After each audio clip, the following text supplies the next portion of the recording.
Hey, what's up, everybody? Happy Monday. Tonight, we're going to be talking about becoming her, walking into your healed and empowered self. My special guest is LaVante Dorsey. Make sure you like, share, and subscribe to tonight's podcast. Out of the ashes we will soar to a destiny we can't ignore. Heartbeats echo through the night with every dream and endless flight. Together strong, let's break the mold. Our rebirth and stories told. It's time to renew, rebuild, restore. Unlock the dreams we've been waiting for. Rise up higher, more and more. With every breath, a new dawn's roar. Happy Monday. Welcome to Rebirth Podcast. I'm your host, Shea, and I'm so excited. Tonight. Tonight, sitting with me on the couch is my sissy, the one and only, the beautiful LaVante Dorsey. I'm cute. Is that what we doing tonight? Best behavior. I don't know why people think I'm picking it up. I am new in 2025. Okay, Miss New. Welcome to the Rebirth Podcast again. Thank you. It's my first time here. It's your first time here in this studio. Yes, it is. Yes. Yes. How are you? Tired. You tired? I guess so. Nita Davis had me outside. Absolutely. A special shout out to Nita Don't Davis. shout her out. Happy 40th birthday, love. You was turning up all weekend. I mean, y'all was doing the darn thing. How was the weekend? What? She had me out since Wednesday. You mean the weekend? That's how you do it for your 40th. That's how you do it. We did karaoke, then the grand party. My feet was hurting, but I made it. Then she went to dinner and still wanted to go out dance. I ain't never seen her dance so much in my life. Aww. And then we was the grannies. Now the grannies was hilarious. Now that she was the pop-up. That was hilarious. I absolutely loved that. Where did you guys go? To Wilson's in New Jersey. Y'all was in Wilson's with y'all grannies? Yes. When I tell you, the whole crowd stopped and was recording us when we came in. I love it. We showed out. I love it. What a wonderful birthday. A special happy birthday to you, Nita. May God continue to bless you on your journey. Happy 40th, mama. Happy 40th. Hallelujah. Yeah, hallelujah, huh? There you go. So if you're just joining us, make sure you hit the subscribe button right now. Okay, subscribe to tonight's podcast. But before we get started with Miss LaVante, we have a couple things that's coming up in our community. So I would like to share that with you guys. First up, we have the Mommy Burnout Group, which is the maternal burnout support group. The first session, there's 4 sessions, guys. So the first session starts May 10th. And it's May 10th, May 24th, June 7th, and June 21st. It's $100 for all 4 groups. There's a QR code at the bottom, so you can scan that and you can register for this group. Now, listen, please don't let the word burnout make you feel some type of way, okay? Because we all go through this as moms, whether you're a mother of young children or a mother of grown children, you're going to reach some level of burnout. So come to the sessions, have a great time. Let's normalize having some of this burnout feeling and find the techniques and skills that we need to do, that we can use to work through it. Okay. All right. Next is breaking the code of silence. Now, listen, breaking generational patterns of emotional repression for men and boys. This is from ages 12 and up. The facilitators is Eric Robinson and Corey Strand. This is happening April 26th, and this is absolutely free. Okay. Breakfast is going to start at 9:15 a.m. and then the workshop will start at 10 a.m. Make sure he did this in February and it was an amazing event. I didn't go, but my sons did, and they really, really enjoyed it. So listen, this is for the men in your life. Share it, send it to someone. You don't want to miss this. It's an absolutely great time. Okay. And then we have Africa Day Food and Culture Festival. This is going to be at Tubman Garrett Riverfront Park. And that's going to be May 24th from 10 a.m. to 4 p.m. And the entry is free. So you can't say there's nothing to do here in Delaware. There's a lot of free things to do here in Delaware. So if you want more information about this, you want to go to Africa Day 23 at yahoo.com.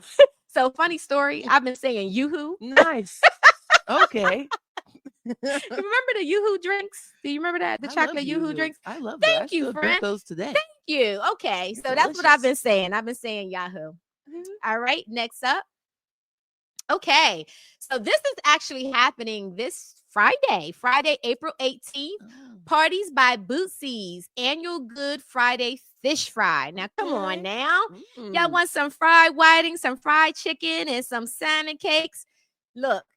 The information that's on here, you have to pick it up, though, I believe. I don't think this is delivery. Yeah, so it says, please be on time, y'all.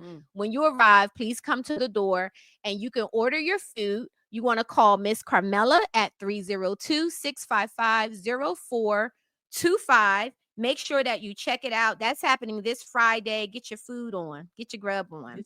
Yes, get your grub on. And then there is another event, and it's crazy because we wasn't able to get it up on here, but we have the I Am Built for This Relentless 2.0. Now, I'm not sure if there's tickets still available for this event, but you don't want to miss this. This is from our one and only, our family, Pastor Delisa Lewis. Oh, yeah. Okay, so you can go to eventbrite.com and get your tickets. Registration. Well, I think the early bird special is over. So you're going to have to pay full price for your ticket. But this is an event that you do not want to miss. And it's the I Am Built for This Relentless 2.0 with Pastor Delisa Lewis, Pastor Tanya Hall, and Pastor Dana Rue. Okay. And you can get your tickets at Eventbrite to register. Okay. All right. I think I got everybody. All the church announcements. Yes.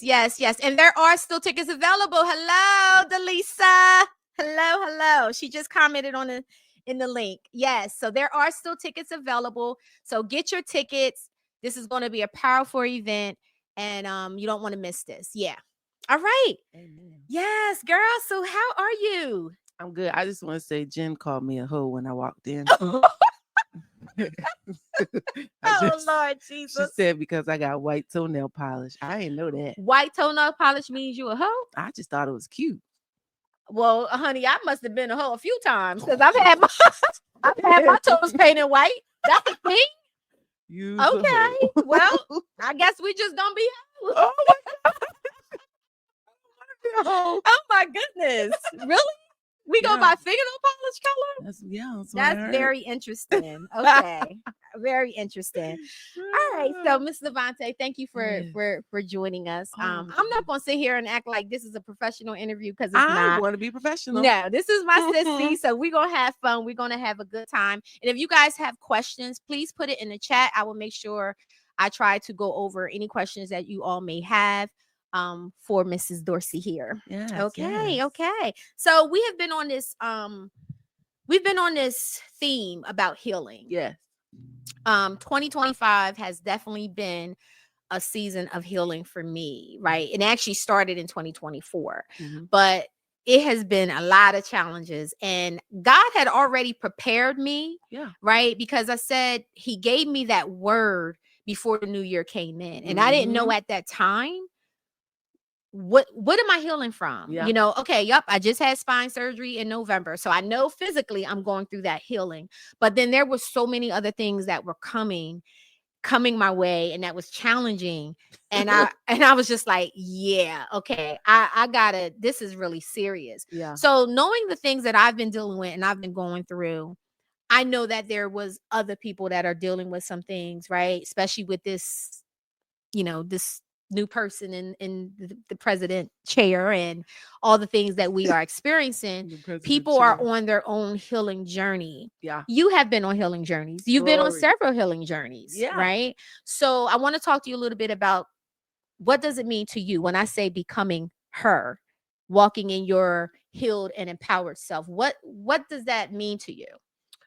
Well, I've always looked at myself as a powerhouse. Mm-hmm. It's something, even just the essence of my name being LaVante, I always had like pride in. Mm-hmm. However, I noticed that there were a lot.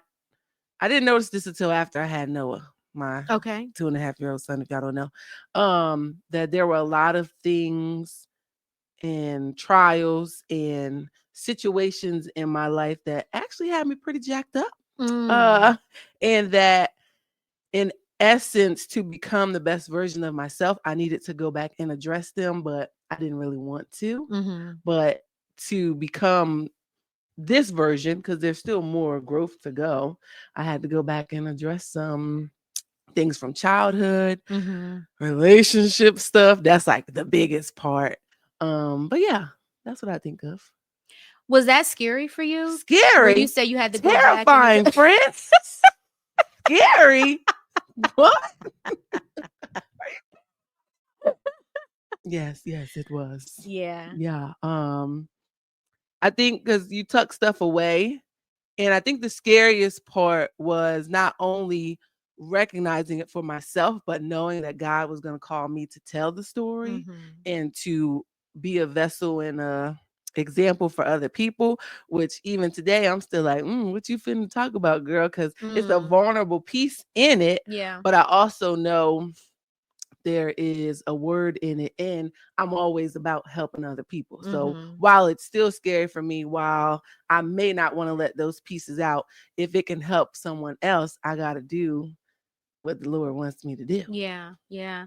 So I didn't give you the proper introduction, and I do apologize because she is my sissy, and I know so much about her. I can't assume that everybody else do.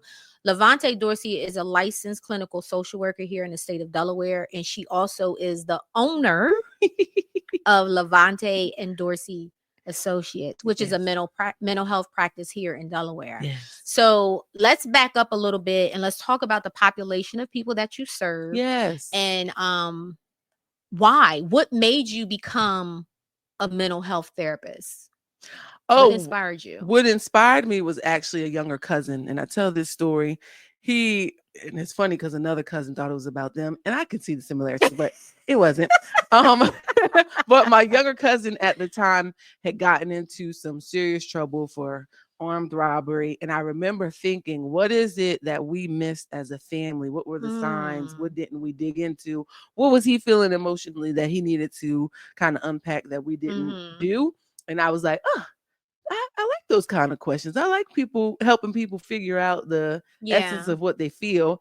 And so I went to UD undecided, but eventually I found my way into human services and then went to UPenn for my master of social work. And then I currently the practice serves everybody, but I love working with adult women because I feel like we do some really great work and there's a part of them that I just understand. Yeah. The fellas too. They be trickling in. They do. They be trickling in. And I'm sure that people want to know, just in case if people want to reach out for services, is your practice taking new clients? Yes, we are. You can reach us on the web. It's my name, LaVanteDorsey.com. Or just find me on social media and send a message and we'll get you set up. Okay. All right. Perfect. Now we can fast forward because I apologize for that. Yeah. So what was the turning point in your healing journey when you knew you couldn't go back to who you used to be? Ooh, that hoe that I was. White folks. I can't. No, best behavior. Channel it. So I was really thinking about this, like which aspect of the healing would I talk about? Because I got some stuff in childhood that I actually remember when we did that EMDR, which is a certain clinical training. That is like monumental because it was a big shift in my adulthood and recognizing some tucked away trauma that I had that needed to come out. So we tapped it out. I was crying. I was like, what the heck is this coming up? However, it helped me rid of certain anxiety. So I knew that was a healing that needed to occur. And that was just based on, parents and them not being perfect and how some things that they did impacted my upbringing and was impacting my adult life that I didn't understand. And then, oh Lord, these relationships, boy, I tell you, Oh, that's like that's about 5 chapters right there, friend. You sure That's you a want to? book. That's a book. um. Yeah, yeah. So, what was the original question? Because I Well, want to make sure I direct this right. so the question was, when did you know you couldn't go back to who you used to be? Right? Well, when I experienced the newest version of myself, because once you experience that growth, to go back would be doing a disservice to Mhm. yourself and to not really take from those lessons that I had learned. I realized like, no, you need to stay here and then keep going forward. You need to keep Mhm. taking the lessons and moving forward. Um, and I would say it was that monumental EMDR day, and then the ending of a situationship, Mhm. and then the after the birth of my son. Okay. Yeah. Okay. Yeah, yeah. So the childhood trauma that you endured, whatever age that was, Mm-hmm. if what do you think as a child you needed to hear then? Like if you had the opportunities to speak to the age that you were as a child when you were going through those things, what would you say to her? Mm. Lord, girl. What would you say to her? Um, a lot of it had to do with addiction Okay. of the family members that I really loved the most Yeah. and cared about. So it would be one that this is a season, because Mm-hmm. the cool thing is that one of those people overcame their addiction. That's And awesome. that even through that, I am still very loved and cared for. But Mm-hmm. somebody that I truly love is struggling with something that Mm-hmm. they can't quite get a grip on yet. And that doesn't change how they feel about me. Of Yeah. course, some stuff is going to impact that. You're going to hear some arguments, some things like that. But the beauty in his recovery. I'm talking about my dad, and I don't Mm-hmm. usually talk about my dad because I don't want nobody judging my dad because I'm a daddy's girl. That's right. But the That's right. beauty in his recovery from alcoholism was getting to see the new version of him, like Yeah. the clearer version of him. He's still pretty tight. You ain't gonna get too many words. But just to see that, and it was really cool. I just did the assembly at William Penn, and Yes. I tell the story of, growing up with my dad, and they go crazy when I say he um was is alcohol free since I was 13. Like the kids Mm. love it. Yeah. But in telling that story, a teenager there related to it, and now we have started sessions and everything. Wow. That's And awesome. so I know there's power in the story. I'm just Absolutely. really sensitive about telling it Absolutely. all as a protective daughter. Yeah, of Yeah, course. yeah. But that's the thing, you never know by sharing your story who you're reaching and who's in the audience. You Yeah. never know, Yeah. and I do encourage people to share their story, and I do share my stories because there's somebody out there needs to know Mm-hmm. that joy comes in the morning. Yeah. You know what I'm saying? There's Yeah. somebody out there needs to know that this is a temporary situation, that Mm-hmm. this is not a lifetime, Yeah. And sometimes when we're going through things, we're in the crunches of it.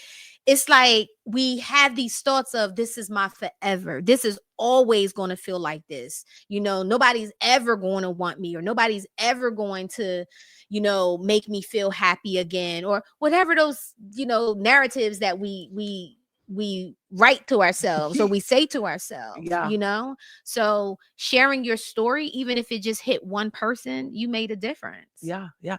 I think that brings it to the next chapter in the healing essence, Mm-hmm. because I thought about the stuff that people I love and care about and respected would like pour into me that was actually negative and didn't help me. And Mm. so from going to graduate school, and at the time the pastor kind of questioning if I was qualified to get into the Ivy League, that Mm. was like a stab in the chest, throat, Mm-hmm. heart, everything.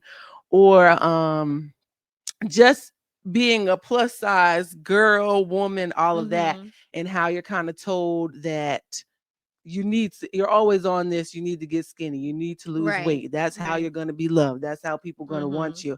And really believe in that. That really messes up your psychological, your confidence, and the recognizing. And I can't remember really when it was in adulthood that I recognized that I could no longer own their story of me, and that I had to define myself in my own way and know that I'm lovable no matter what size, no matter anything going on with me, and not to take on other people's projections or insecurities. So absolutely. It was a lot of healing stuff, bro. We talked about a couple shows back. We talked about how actually me and Corey, we were talking, and I was saying how I grew up in Violin, New Jersey, and how I didn't see women like me on TV. You know, we wasn't shown that, right? So whatever image that was shown, it wasn't of a Black woman. It was always you know, like I mentioned Brooke Shields. They used to play Brooke Shields coming out this water. I think the movie was called Blue Lagoon or something like that. Yeah. And I'm just like, oh, wow. You know, she's swinging her hair and all of this. I'm like, well, my hair doesn't move like that, you know? But it's just not being able to see those beautiful images of, you know, Black or brown women that you can look up to. And like you said, they're you know, this is what you're supposed to, right, exactly, you know. So it's important that we see those images. And I love that the young girls growing up have so many beautiful women that they can look at just here in our community, you know, and say, I can do that. I can do that. I just had Captain Gabby. I call her Captain Gabby. I had her on here last week or the week before, and we were talking about she's a Black pilot flying for United Airlines, you know, and I was giddy. I was excited to talk to her, right? So can you imagine a little young girl, 5, 6 years old, looking at her and say, I can do that? I can be like that? Yeah. That's amazing. It is. That's dope. Yeah. Yeah.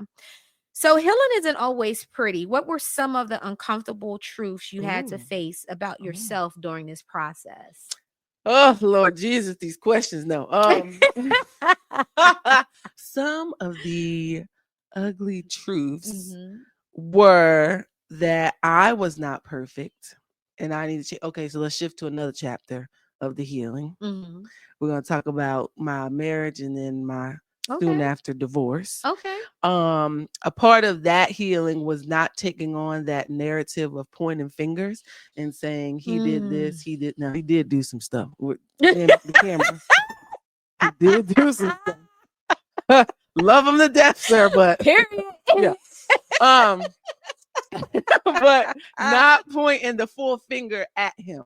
Because I think a lot of times we'll say, well, they did this and they did this, but taking accountability that I'm not perfect. While I thought I was doing good, when I look back, I can see rooms where I could have done, you know, areas where I could have done better. And so that was like an ugly truth to sit with, because I'm like, you know, boom, boom, boom, execute, knock it out, get it done, hit the goal. Yeah. And I did not hit the goal there. And so that was an ugly truth to accept, to learn, and to grow from. Yeah. Yeah. But I think too, because we're both currently divorced now, right? So I think too, did you find what you were taught or modeled what marriage was supposed to look like? Did that come into play for you when you got married? Because for me, it was just like, okay, as long as I do this, and that, I can safeguard my marriage. I could, you know, it would be fine. And even with doing this, and that, right? Yeah. There was still, you know, there were still issues. You know, it was the barriers that we put up to protect our marriage was broken down. Yeah. You know, so what you thought marriage was supposed to look like, and then now experiencing it, was it very different than what you? Yes, I think so. My mom and dad have been married. Don't do the math. Somebody else do the math. Since 1980. Wow.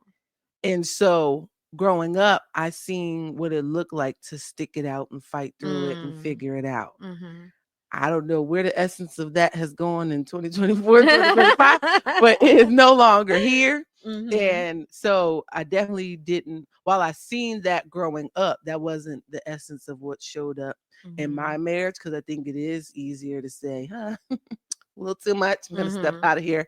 But yeah, so I've seen what it looks like to fight through the challenging times, and I didn't experience that. Mm-hmm. Yeah. Yeah. Would you get married again? Yes, I'm a wife. All right. But Okay. hold wife. on, camera. All right. Should I look closer? Yeah. I am a wife. No, that's right. Even though Jen called you a hoe. Right. With my white toes. Oh. I'm not a hoe wife. I'm a wife. I love it. I love it. Listen, if you are just joining us, make sure you share this episode with someone that may need it. If you have not done so yet, please subscribe to tonight's podcast. We're talking to the one and only LaVante Dorsey, and we're talking about becoming her, walking in her empowered and healed self. And sometimes we see people walking around in the community. You know everybody. We can't go nowhere without you knowing somebody or somebody knowing you. But you see people, if you've ever been around LaVante, ever met her personality, her spirit is contagious. She's just an amazing human being, and I truly mean that. But sometimes I had someone tell me something really beautiful that was not expected, and I feel like a lot of times when I'm on social media, I try to tell people I'm just LaVante. I'll pull my pants up the same way you do. I might got a little more tail, but I'll pull it up the same way. Not tail. Jesus. Okay, back to my best behavior. However, this person, and I thought it was so beautiful because this is a good friend, was saying that initially when she saw all that I was doing and like my success and my wins, there was that tinge of like jealousy that came up. And I'm like, I don't know if it was, I kind of said, I don't think it was jealousy. I think it was admiration. And of course you got that. How can I get that? But I never want people to look at me and think that I'm on like a high horse or like I'm not approachable or you can't ask me the essence of my journey or how I got there. So I hope if there's anybody else out there feeling the ways about me and what I do, I'm just figuring this out day to day like everybody else. So please don't feel that way. Yeah.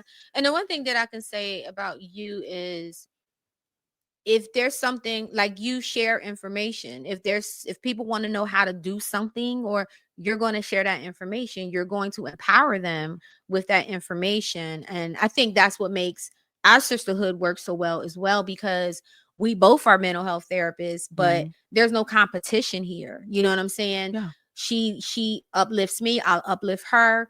We support each other, and that's what it's supposed to be. Yeah. And the misconception about sisterhood is that we don't support each other as Black women, and I beg to differ, because we definitely support each other. Yeah. And I want to see everybody win. I feel like it's enough out there to do so. Yeah. And so if you ever got a question of me, ask it. It's fine. Yeah. Yep. Absolutely. Jen says, no, honestly, you are such an amazing inspiration, and your energy is contagious. Yes, wow, thank you. Absolutely is. Thank you. Shout out to Ben Frank. Ben Frank says, bless. Thank you for tuning in. Shout out to Delisa. Thank you for tuning in. And if you have any questions, make sure you put it in the chat. We will definitely get to your questions. And again, if you have not done so already, please subscribe to tonight's podcast. So, LaVante, how did your relationship shift as you stepped into a more healed and empowered version of yourself? When you say relationship, so your relationships, like the people, the situationships too. No. Situationships, relationships, best friendships, whatever ships you want to add. Because everybody's not always supportive, right? When we talk about, because sometimes when we're going through our healing journey, we have this thing called boundaries that we have to start putting in place, right? And just because we put boundaries in place doesn't mean that they have to be mean boundaries. Yeah. So did any ships period change or switch for you when you were on your journey? Yeah, they died. Well, they probably needed to die. They died. The ones that died needed to die. They died. Yeah. And were you okay with that? I was. Initially, no, because you got an attachment to people and you think like, oh, this is gonna bloom into something. I mean, are we gonna talk about that situationship? We can. That situationship, about that situationship and what that person meant to me. And are you laughing, friend? I'm trying to pour out my heart here. Camera. I'm trying to pour it out here. What that person meant. But then you get to a point where you realize maybe they were best for that one chapter, but the growth that you have experienced, they definitely can't be on that ride. That part. How do you know? Because there's people watching right now and they're entertaining rather their situationships, friendships, relationships, any ships that they got. They're entertaining people too long, people where they should have been let go. Yeah. It didn't feel like a connection anymore. It didn't feel genuine to myself. There were things where it just felt like, I put up with that. Oh, girl, why? But yeah, and then it just fizzles naturally. This is the person you would have never told me I would have had the strength to step away from constant communication, everything, the loop back in, because you know how people like draw you back in. I wouldn't have thought that I had the strength, but even in breaking away from that was a part of becoming her too.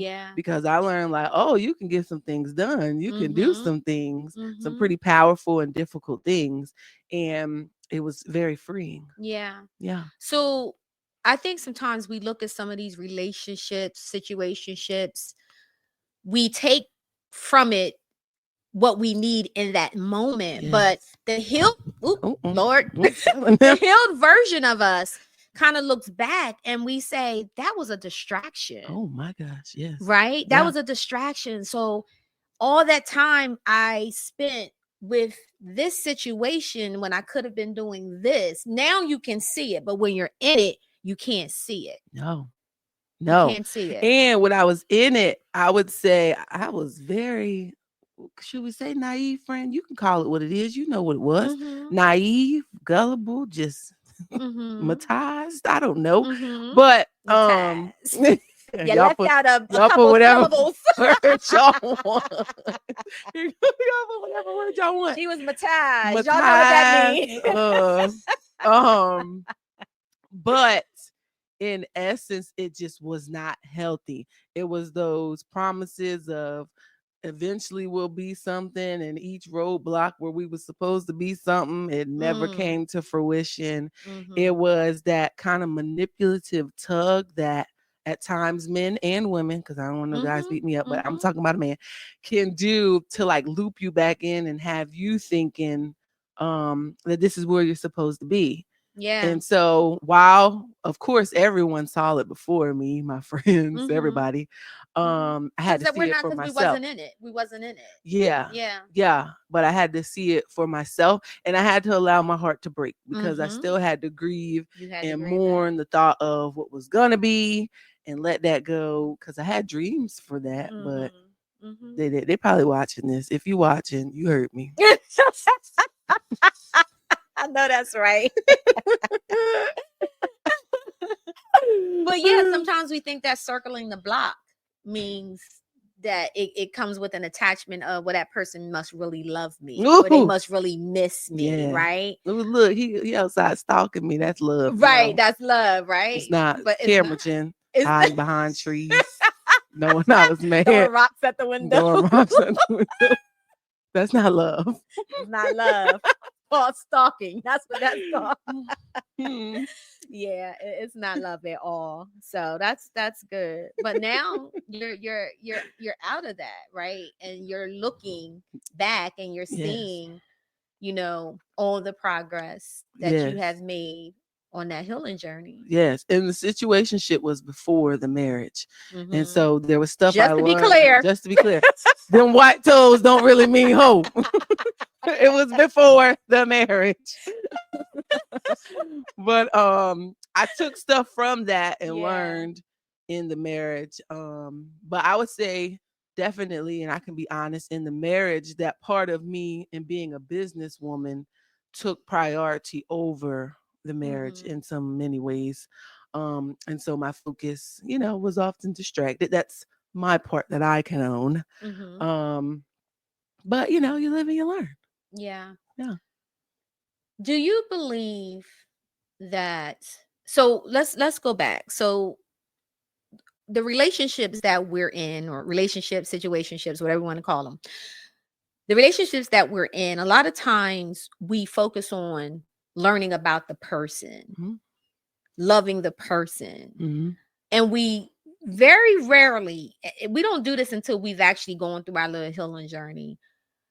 Do we understand who we are connected to the person?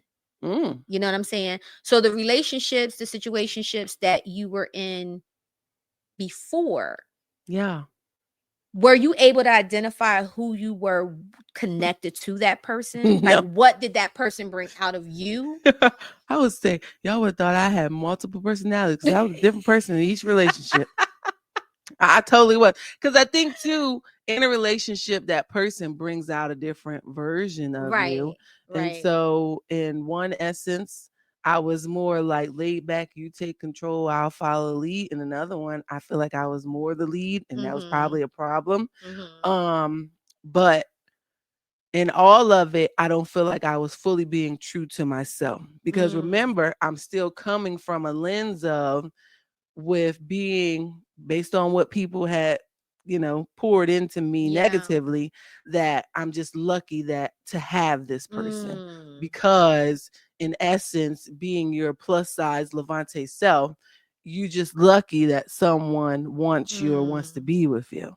And so if I'm coming from that lens, I could never fully be myself, Yeah. because I'm almost like, don't mess up, or Mhm. am I making Yeah. sense? Absolutely. Yeah, so there's Yeah.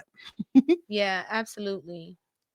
How does it feel to not have that on you now? I think it's still a work in full progress. Mhm. But to learn and to just accept me for me feels pretty awesome.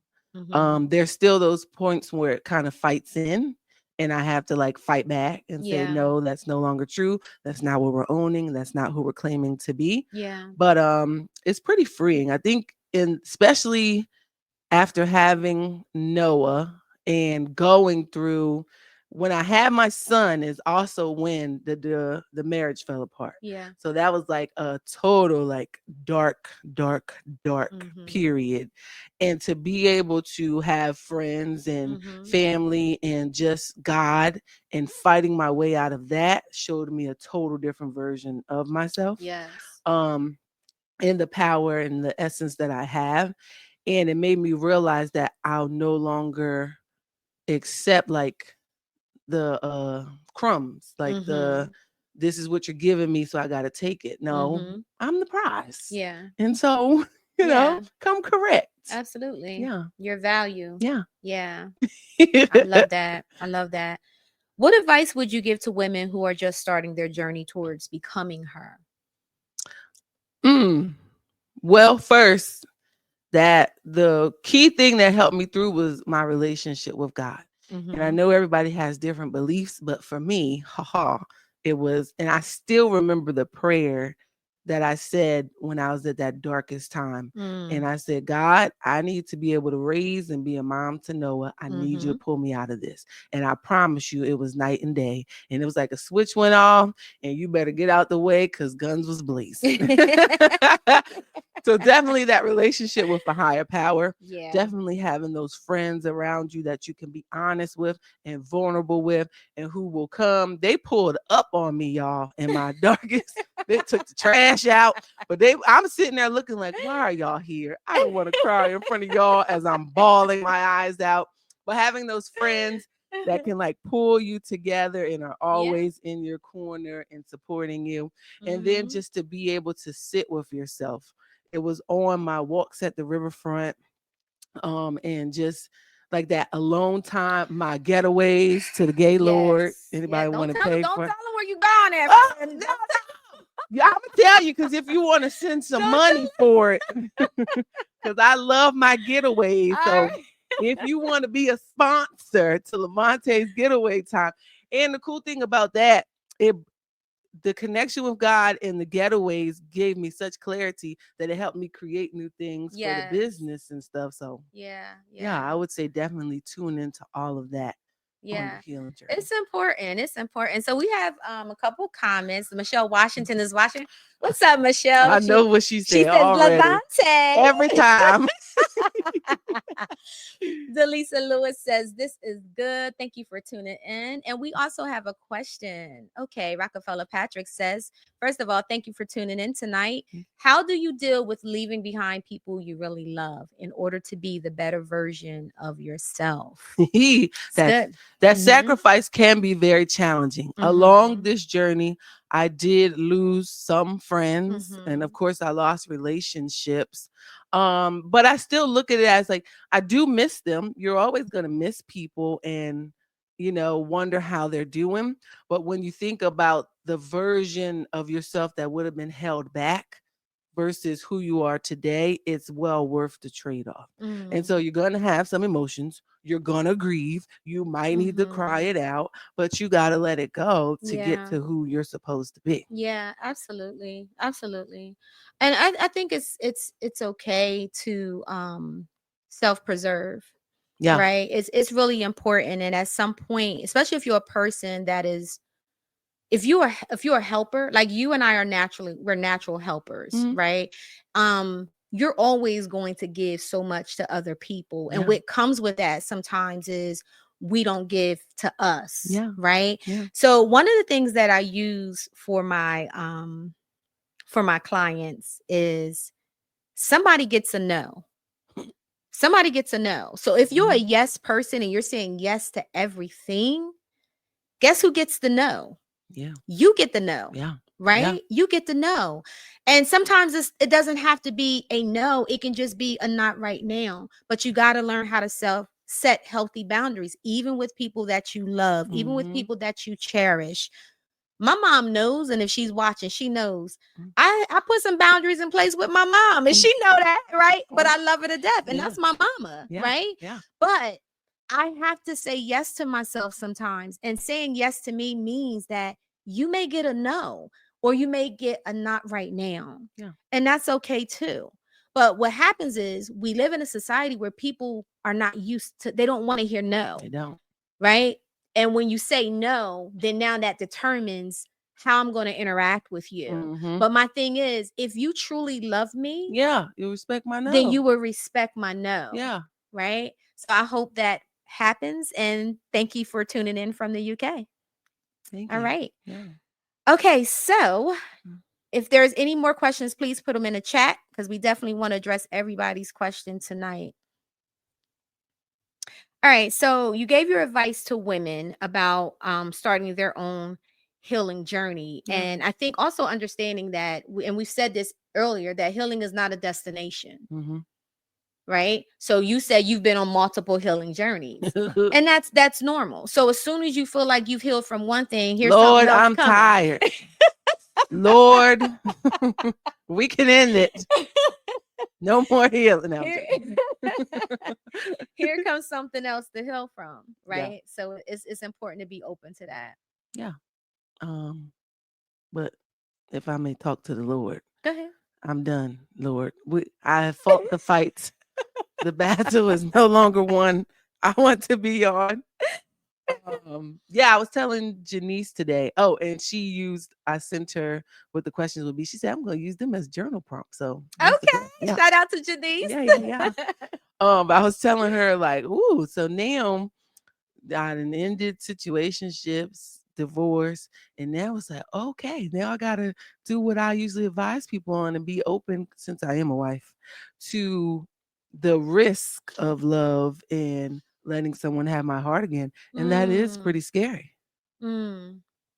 Yeah. So how are you doing with that? Well, we're going to find out. That's the next chapter. Yeah. So I'm going to tell you what helped me. Yeah. What in the you on this y'all. Let me tell you what helped me. Let me hear, friend.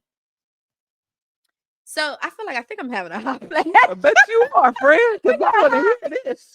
I was like, wait a minute. Let me try to remember what I was saying. Listen, because I was there, so let me hear. What helped me was I had to learn to trust myself. Yes. Right? Yes. A lot of times we focus, we especially if you've come out of a relationship where you got hurt. Yeah. Right? And it's you have this, I'll never trust again. I'll never trust another man, or I never trust another woman. I'll never give anybody my heart. All of that. If you live your life like that, you will never be happy. You're going to be miserable, because at some point you're going to have to trust. You're going to have to trust. But the main thing is trusting yourself, learning how to trust yourself. Yeah. Regardless of what he or she may be doing. Yeah. And what does that look like? It means that if I trust myself, although I might be in a situation where you may do me harm, or you're trying to do me harm, I trust myself enough to know my worth and my value, where I can remove myself from that situation. Yeah. That's where your trust needs to be. It's not about trusting the other person. It's trusting you. I like that, friend. You know what I'm saying? Yeah, but don't play with me. Don't play with her.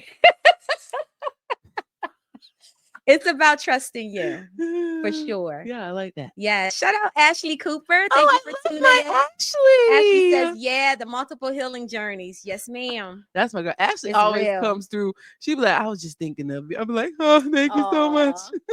Yeah, she's we've had Ashley on the show. She's a sweetheart. She's doing amazing things too. Yes. So yeah. So I have some fun questions for you. Oh, right. And again, if you guys want to throw some questions in the chat, please do so. All right. So in one word, her energy looks like. What? I don't even know this many words, friend. Her energy looks like. Yeah. What does that mean? What does your energy look like? LaVante. No, that's not a description. My energy looks like energy. I'm the definition of energy. You know how Beyonce got the song? Energy. That's me. She's a big Beyonce fan, if y'all don't know that. Next month is the day. I'll be there next month. Turning up with Layla. Oh my gosh. So your energy looks like what? Energy. I don't know. This is a hard question. What do you think my energy looks like? It's contagious. Oh, it's contagious. I'm contagious, y'all. Yeah, it's definitely contagious. No, I like that. I have heard people say, and I'll own it because multiple people have said it, that when I walk in, I light up the room. Yeah. And so I'll own that. Yeah. So it's a saying that I have about that when you said when you walk in the room. I think we look at that and say when you walk in the room, people, you're going to change the room. I mean, people are going to change when you walk in the room, right?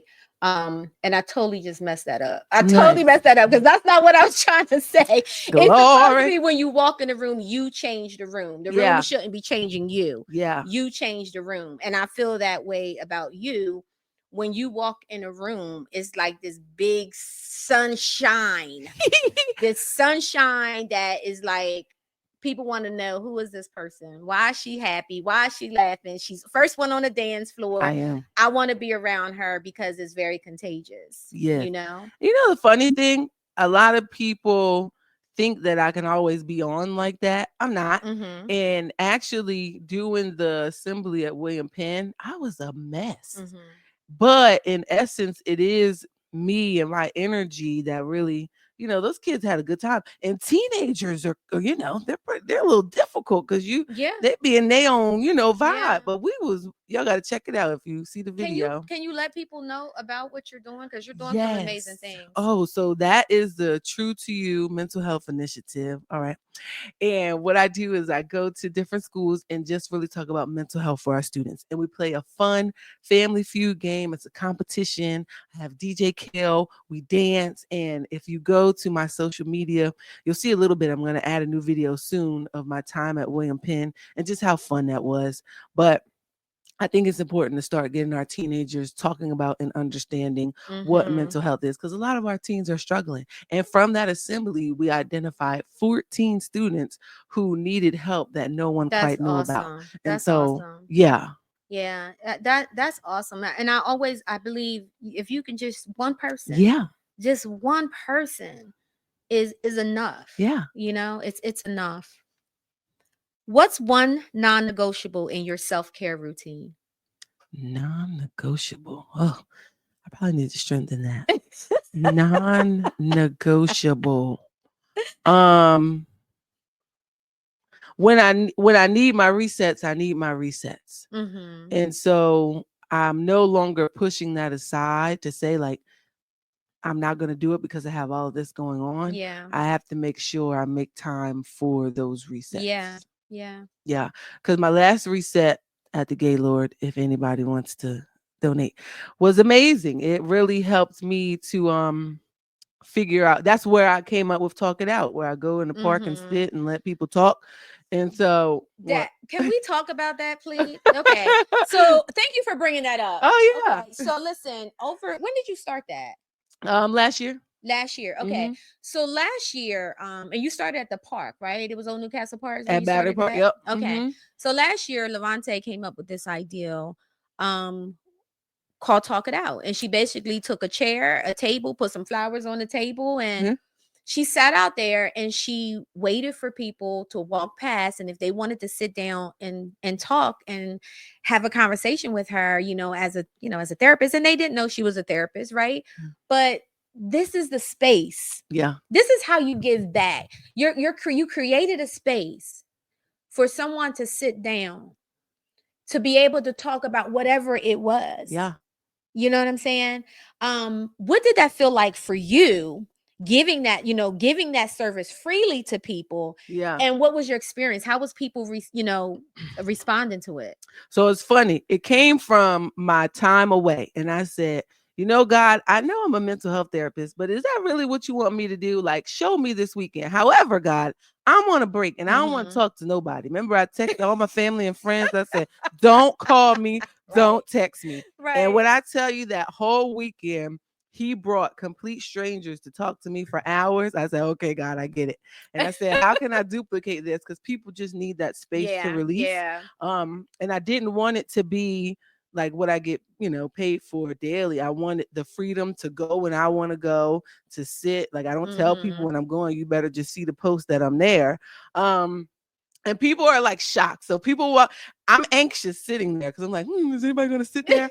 But it's also cool because I'm by the water. So I'm also good. Yeah. And people are walking by and they're reading it and they're like, wow, that is so great. That is so great that you're doing that. And then some people are like, wait, I can really sit down and you're going to listen to me. And I'm like, yeah, come on, have a seat. Yeah. And so it's cool because other therapists have saw it and said, I want to do it in my area.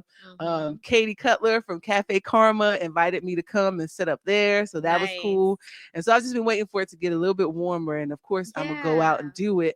But I like the freedom of it. I don't want to turn it into anything else but what it is. Yeah. Because I don't want to feel like obligated or bogged down by it. But just, giving back. I would love to join you one day. Yeah. Okay. Just let me know, and I'm gonna come out there and I'm gonna sit down with you. Yes. We're gonna talk it out. Yes. I think it's an amazing thing. It's an amazing idea. Let's look at some of the comments. All right.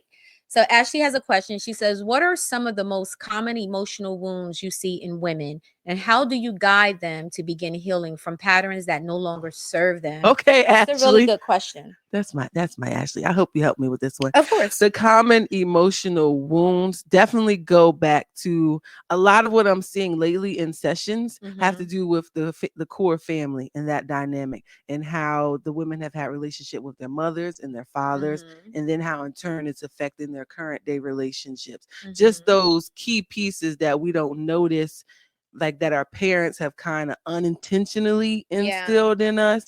I mean, I just started giving people hugs. Y'all know I don't like to be touched, but I know always hug her. I hate it. I hugged Well, her I when she did came hate in the it. studio. I'm getting better with it, but I know it's because we didn't do all that lovey-dovey stuff growing up. But in adulthood, people want to hug me for some reason, and I need to be more receptive. So that's like silly, but it's the essence to who I needed to be. And so I think when it comes to those wounds, the key is you got to be able to discover and recognize them. And then you begin meeting with a licensed counselor, or you could do some journal prompts that help you through. But I really think it's better to talk to a therapist to help you kind of process it out and piece it together. Yeah. So that's good. So yours was what was yours? I know you just said it, but you said the family family, one. right? Yep. Okay. So I would say, Ashley, a lot of the work that I'm doing right now with women, Black women specifically, and I know when I say this, you're probably going to relate, is that we're tired of being told how strong we are. I'm saying that, not that we're not, because we are. Yeah. But sometimes when we're told how strong you are, it makes a woman feel like she can't be vulnerable, because her vulnerability will be considered a form of weakness. Yeah. Right. So I see a lot of women that are tired, that are burned out. They're moms. They have careers. They're entrepreneurs. They're holding the families down. They're doing all of these things except for just being and being present. We are not living in the moments. We're too focused on what we got to do the next day, or we can't sit and be in a good conversation because now I'm thinking about what I got to cook for dinner. I got to do all of these things, right? And we're not spending time with ourselves. LaVante and I both are very big on dating ourselves, taking ourselves to dinner, spending that time with ourselves. For me, that's my non-negotiable. I have to have time for myself, because if I don't, then I'm not going to be good for anybody else. And that's just my way of resetting, right? So the support would be is giving yourself permission to not have to be on all the time, giving yourself permission to just be and to live life, and know that being strong is also being available.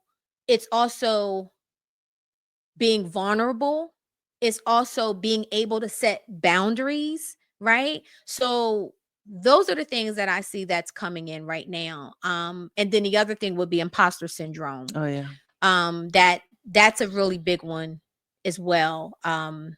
So these are things that is happening. And I think that the more we talk about it and the more that we support each other, the support, to answer your question, I feel, is sharing stories, sharing, normalizing.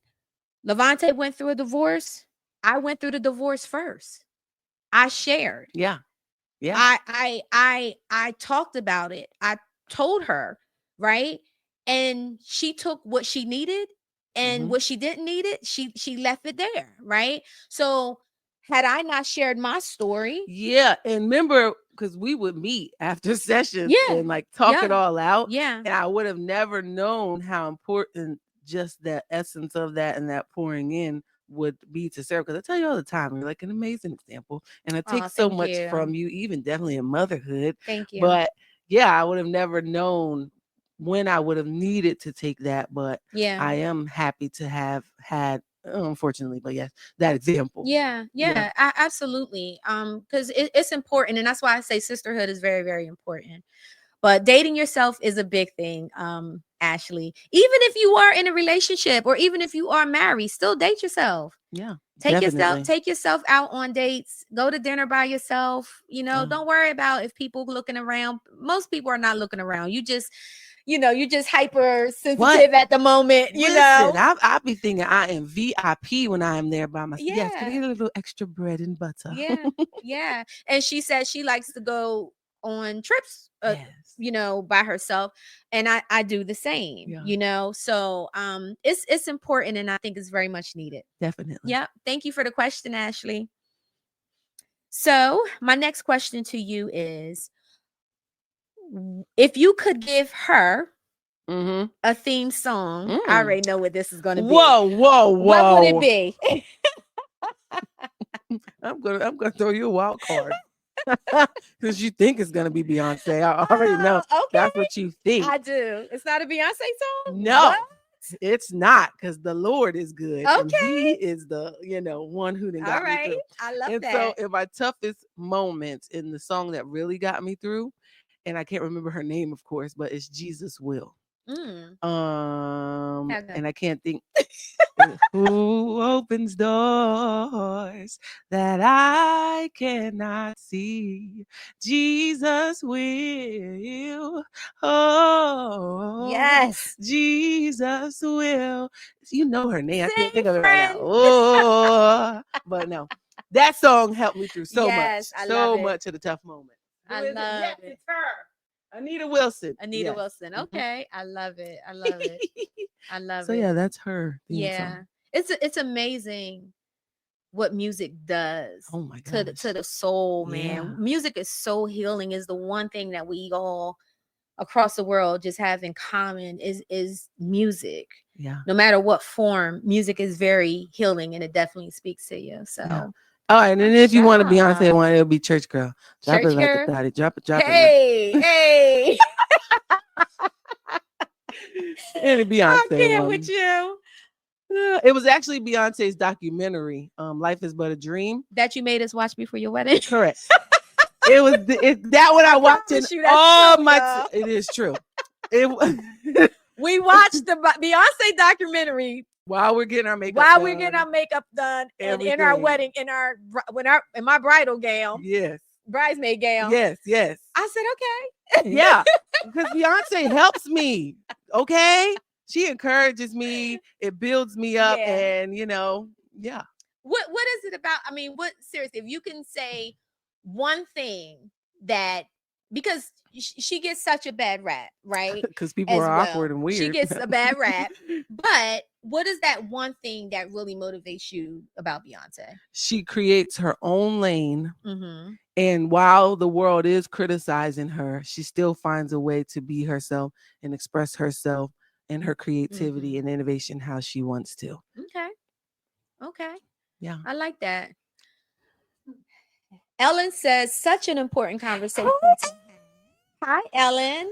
Sisterhood is necessary. Yes, Absolutely. yes. It definitely is necessary.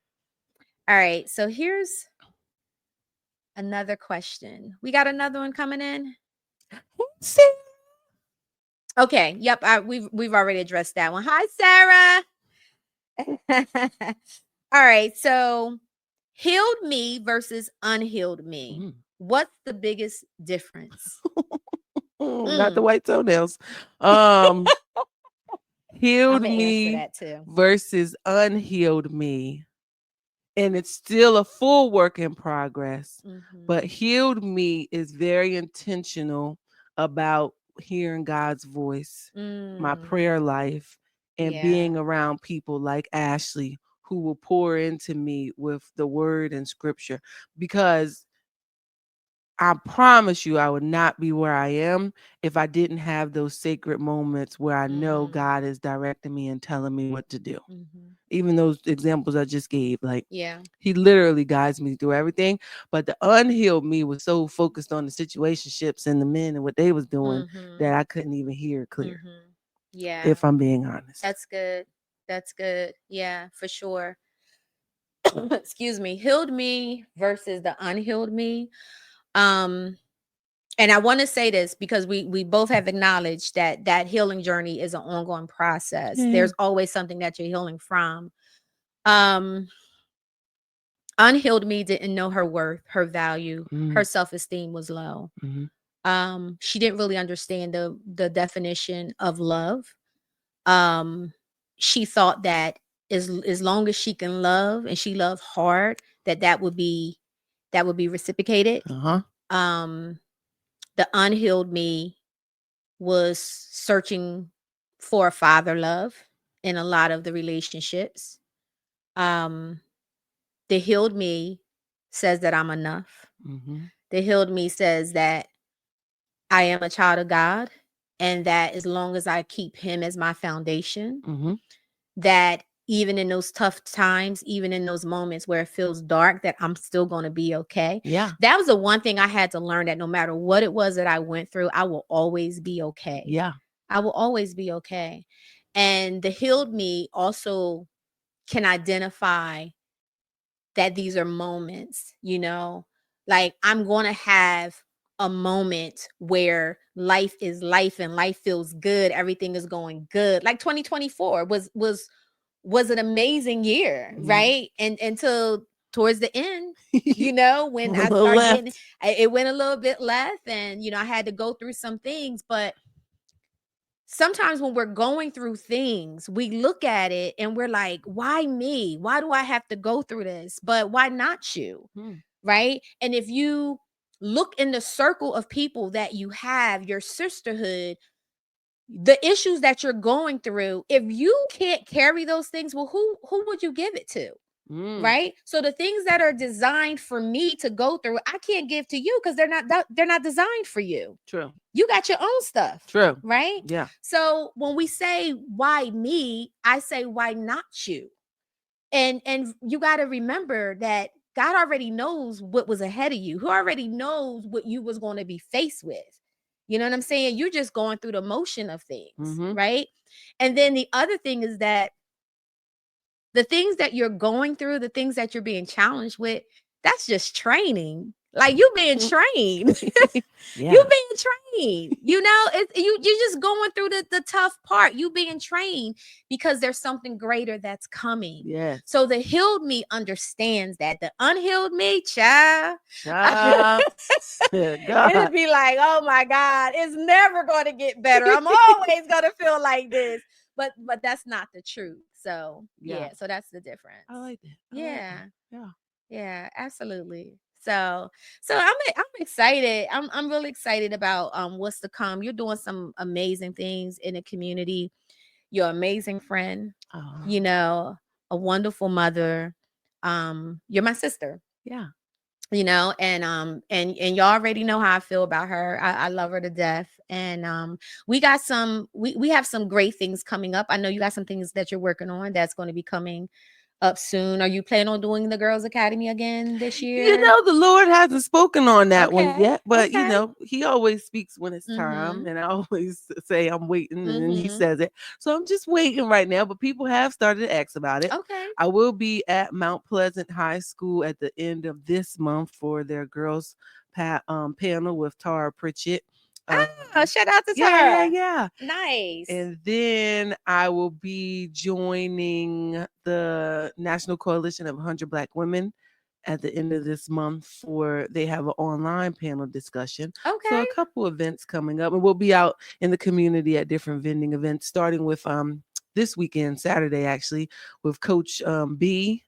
It'll be at the school right next to Newcastle Middle. I can't think of it. Newcastle Elementary. We'll be there this Saturday, just sharing some mental health resources with the community. Okay, that's awesome. Yeah. Well, LaVante, I appreciate you taking time to sit with me tonight. Thank you. I hope this has been inspiring for everybody that has been watching. Do you have any last minute words or comments you would like to leave with the people? No, I love you all. Did she just say no? Go with Jesus. Did you just say go with Jesus? I can't with you. I cannot. Listen, guys, tonight, if you are wondering what I am wearing a shirt that says "Talk Bougie to Me." Okay. Nice. So this actually comes from bougiemoments.com. So if you would like to purchase your shirt, Talk Bougie to Me, she has a lot of different ones. You can go to bougiemoments.com and get your shirt. She has one that says go bougie or go home. And I live for the bougie moments. I thought this one was cute. Talk bougie to me. Yes. Yeah. I got told I was bougie this weekend. I said, thank you. So shout out to her, and shout out to Sarah, because I actually purchased this from Sarah's event that she had on Tuesday. So that was a really great time. So make sure you check her out.